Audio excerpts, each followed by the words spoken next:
Să rămână tanti. Tanti, poate la piață. Aici ești la dentist, nu vorbești cu orice țață. Vă rog să mă scuzați, cred că am zis din reflex. Hai, spune, ce te doare? Îmi crește un dinte circumflex. Pare complicat, nu știu dacă mă descurc. Dar îmi chem o colegă să te pună ea la punct. Pe oricine o chema să nu fie ea brunetă, să n-aibă tatuaje și să zică: Da, bulemo!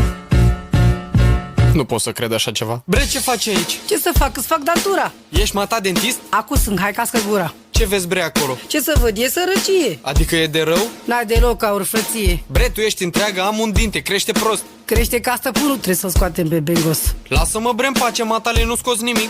Te nu stai cu minte, te înțep, atât îți zic.